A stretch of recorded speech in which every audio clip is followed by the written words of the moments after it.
From a field of 17 Republican candidates back in the day, now narrowed down to just 3.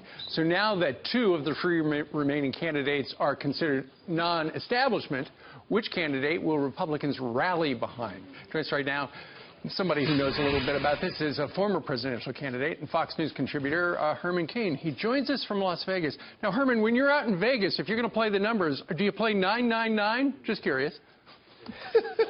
No, no, no. Okay. That's not my game. I know. You do ultimate poker. Now, Herman, let me ask you about this. Trump had a very good night last night. John Kasich had a good night for him. He finally won one. But it's the year of the outsider. And that's really what we saw last night between Ted Cruz doing pretty well in a couple of states and Donald Trump winning so far 3 out of the 5. It could be 4 right now, too close to call. Yes. The reason is the people are speaking, Steve, across this country. That's the good news. And the establishment Republicans are rejecting what the people are saying. And that's what I find pathetic and destructive to the party.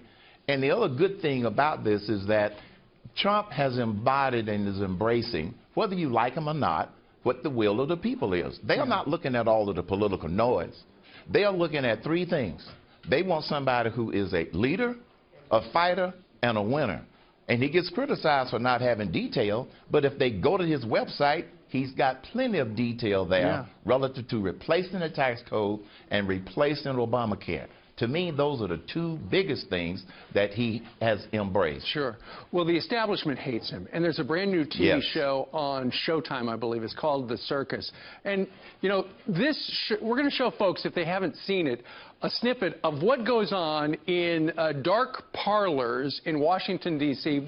This is real. These are real parts of the Republican establishment, all caught on camera. They knew the cameras were there, but it's very telling. Watch this.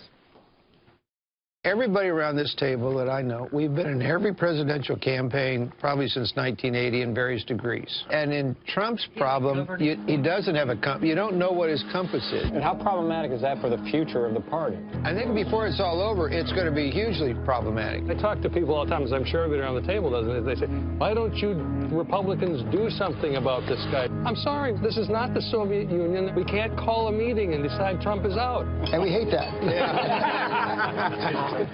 And these guys really hate Trump, and they're all in to try to derail the Trump train and the insurgents. And this is jaw-dropping, Steve. I'm surprised. I knew that people felt like this, but for them to actually not mind going public with it, I mean, it's disgusting because it's contributing to the divisiveness of the Republican Party more than Trump is. Republicans have for years said, we want a bigger tent. Well, Donald Trump has drawn people to that bigger tent. Now what do these good old boys want to do?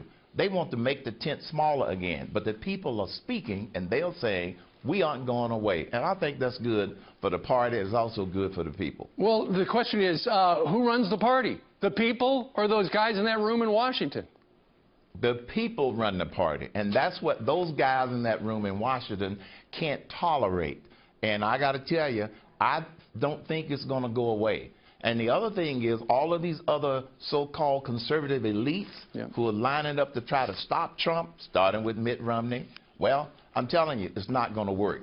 And the other thing about the results last night, John Kasich did win the state of Ohio. That was what he had hoped to do. That's what he was supposed to say.